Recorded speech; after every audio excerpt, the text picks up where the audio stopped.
बातम्या विस्ताराने पाहूया। सुरुवातीला आजची सगळ्यात महत्त्वाची आणि मोठी बातमी। मुंबईमधील 26/11 दहशतवादी हल्ल्याचा मास्टरमाइंड असलेला तहव्वूर राणाला अमेरिकेमधून दिल्लीला आणण्यात येतंय। कोणत्याही क्षणी एनआयए तहव्वूर राणाला घेऊन एनआयए भारतामध्ये दाखल होणार आहे। दिल्ली विमानतळावर त्यामुळे छावणीचं स्वरूप आल्याचं आपण पाहतोय।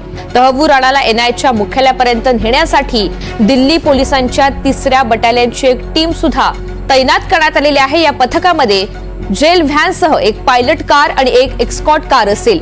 3ऱ्या बटालियनच्या या पथकामध्ये 15 पोलीस अत्याधुनिक शस्त्रांनी सुसज्ज असतील। हे पथक राणाला एनआयए मुख्यालयामध्ये घेऊन जातील अशी माहिती सूत्रांनी दिली आहे। एनआयए प्रमुख सदानंद दाते यांच्याकडून राणाची चौकशी करण्यात येणार आहे।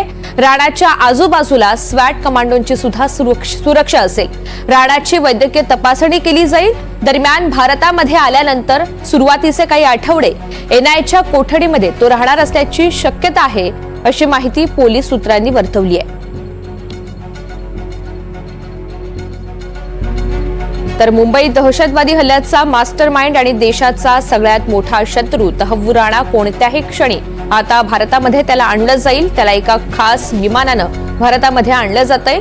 दरम्यान दिल्ली आणि मुंबई यापैकी एका शहरामधील तुरुंगामध्ये त्याला ठेवण्यात येणार आहे।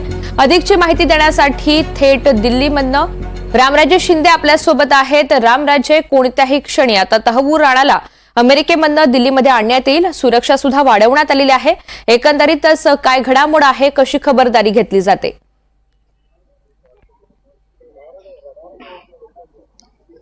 बिलकुल, आपण आता नॅशनल इन्व्हेस्टिगेशन एजन्सी NIA या मुख्यालयाच्या बाहेरच आहोत आणि इथं दाखवतो की कशा पद्धतीने ही तयारी झालेली आहे। NIAचं हे हेडक्वार्टर आहे आणि या आतमध्येच इथे चौकशी केली जाते आणि चौकशी केल्यानंतर इथेच आरोपीला ठेवण्यात येतं। आपण पाहतो की ही सुरक्षा कशी आहे आणि पोलीस जे आहेत तिथं आतमध्ये कोणालाही प्रवेश दिला जात नाहीये।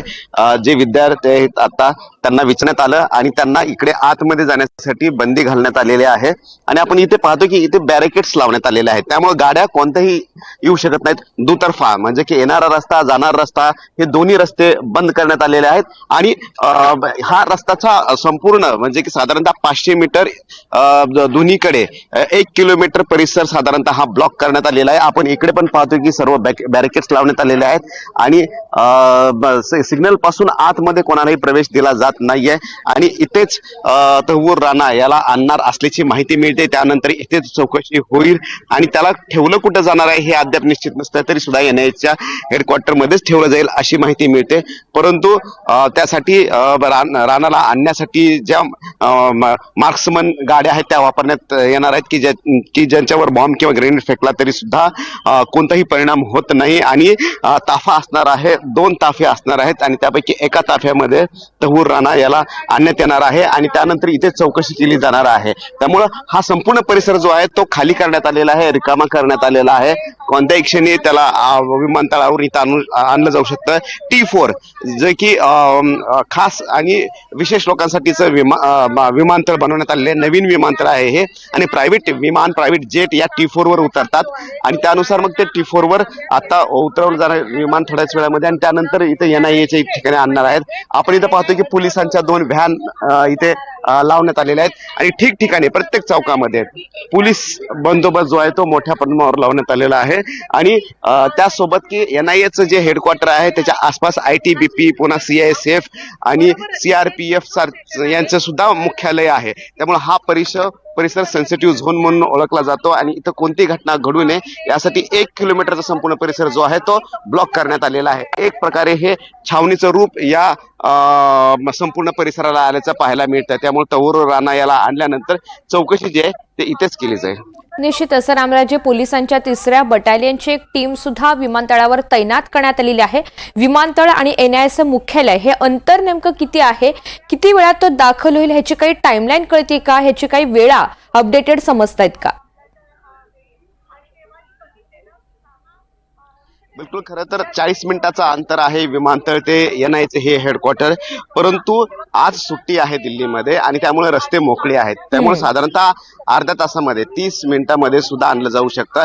अगोदर तर विमानामधून उतरल्यानंतर तिथेच त्याचं चेकिंग केलं जाणार आहे आणि त्याला विमानतळावर एक 5 ते 10 मिनिटं थांबवलं जाणार, कारण ताफा येण्यासाठी सुरक्षा व्यवस्था येण्यासाठी आतमध्ये प्रवेश देण्यासाठी थोडासा वेळ लागणार आहे. आणि त्यानंतर आतमध्ये ताफ्यामध्ये बसवल्यानंतर तो ताफा थेट इथं NIAच्या मुख्यालयाच्या इथेच येणार आहे.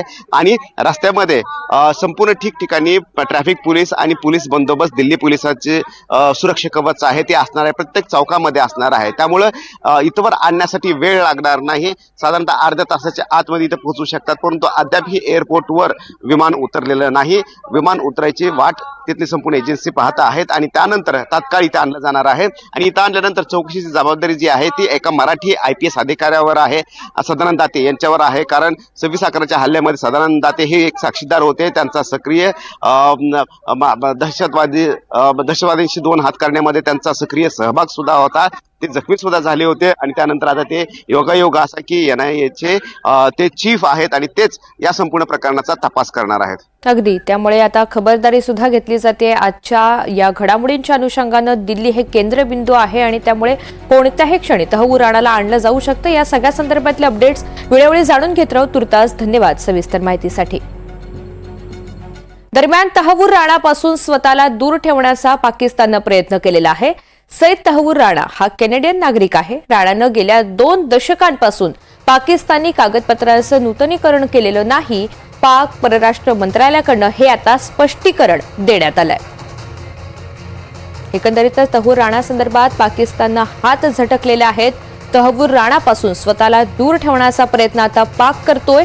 सईद तहव्वूर राणा हा कॅनेडियन नागरिक असल्याचं त्यांचं म्हणणं आहे. राणानं गेल्या 2 दशकांपासून पाकिस्तानी कागदपत्रांचं नूतनीकरण केलेलं नाही, असं स्पष्टीकरण पाक परराष्ट्र मंत्रालयानं दिलेलं आहे.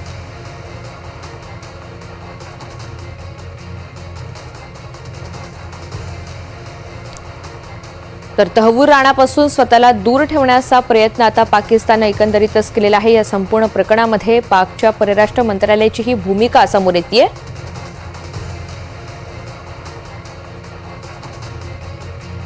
दरम्यान तहव्वूर राणावर काही राजकीय आणि 26/11 घटनेमधील प्रत्यक्षदर्शींनी प्रतिक्रिया नोंदवल्यात. आपण त्या सुद्धा पाहूयात.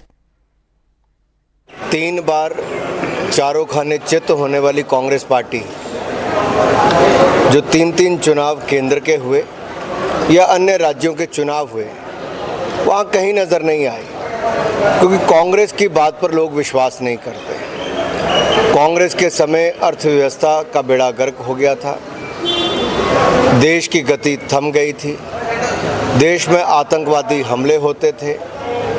लेकिन 2014 के बाद जहां एक और जम्मू कश्मीर से धारा 370-35 से मुक्ति मिली, देश में आतंकवाद नक्सलवाद को जड़ से ख़त्म करने का प्रयास मोदी सरकार ने किया, वहीं जो कांग्रेस के समय देश में हमला करते थे विदेशों से आकर भी कांग्रेस तो रोक नहीं पाई, मोदी सरकार ने संभव करके दिखाया कि उनका विदेशों से वापस लाकर अब सज़ा हिंदुस्तान के कानून के अनुसार दी जाएगी। तहव्वुर राणा को कांग्रेस होती तो कभी संभव ना होता, लेकिन मोदी है तो मुमकिन है। एक मुंबईकर होने के नाते मैं मानती हूँ कि ये सबसे बड़ी जीत है हर एक व्यक्ति के लिए जो 26/11 में अपने लोगों को खोए हैं। तहव्वुर राणा एक कंसिस्टेंट एफर्ट रहा है आदरणीय प्रधानमंत्री का 2019 से सस्टेन डिप्लोमेटिक टाइज के निमित्त वो वापस आ गए हैं। हम सब चाहेंगे सजाए मौत उनके लिए, he should be hung to death for the dastardly act of 2611।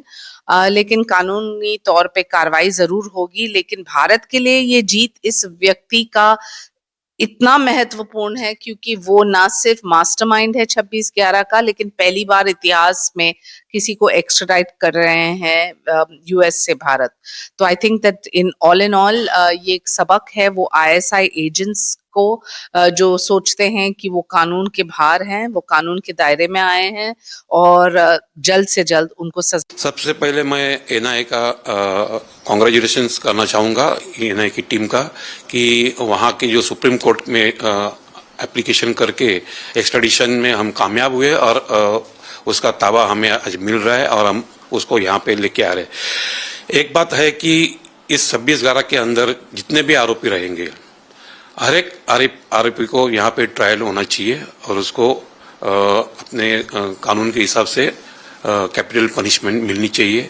ऐसी मेरी नहीं, हर एक देशवासियों की इच्छा है, क्योंकि अगर हम उनको पनिशमेंट दे सके तो हमारे जो मार्टिर्स है, हमारे जो इनोसेंट लोग मर गए, जो जख्मी हुए, उनको न्याय मिलेगा, ऐसा मुझे लगता है।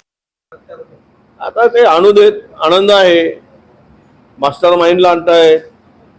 काल आमच्या प्रणितींनी बोललं, काल किंवा वर्षाताईंनी, आज जर तुम्ही तवरनूर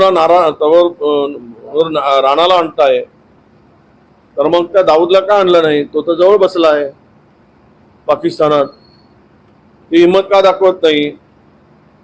त्यालाही घेऊन या, कारण या बॉम्बस्फोट घडवण्यामध्ये मास्टर माइंड जो तरी असला तरी त्याची जबाबदारी कोणावर आहे हे सगळ्यांना माहीत आहे। जबाबदारी कोणी स्वीकारली होती हेही माहीत आहे। त्यामुळे आता निवडणुकीच्या तोंडावर आणून महानगरपालिकेच्या याचा राजकारण करू नये। देशद्रोही आहे, त्या देशामध्ये त्यांनी ते बॉम्बस्फोट घडवून आणलाय, त्याला आणून त्याला फाशी दिली पाहिजे आणि त्याचं राजकारण करता कामा नये। मैं पहले ट्रम्प जी को, अमेरिका गवर्नमेंट को थैंक यू बोलना चाहता हूँ, शुक्रिया अदा करता हूँ कि इतने बड़े मास्टरमाइंड को इंडिया को सौंप रहे हैं। लेकिन इंडिया का काम क्या है? अजमल कसाब के जैसा अंडा सेल, बिरयानी, इतना सेवा देने की जरूरत नहीं है। इसके लिए एक लॉ बनना चाहिए अलग से, आतंकवादी लोगों के लिए एक सिस्टम बनना चाहिए कि 2 से 3 महीना में फांसी दे दिया जाए या 20 रास्ते पे गोली मार दिया जाए। उनको ला के बिरयानी खिलाओ, करोड़ों रुपए खर्चा करो, पैसा वेस्ट है। हम जैसे इंसानों लोगों के सोचने के लिए कि गरीब लोग को कैसा आगे बढ़ाओ, देश की सुरक्षा कैसे करूं, वो कोई मेहरबानी नहीं कर रहा है। वो आ रहे तो हमारे देश में आके आतंकवादी हमला किया, कितने लोगों की जान लिया है।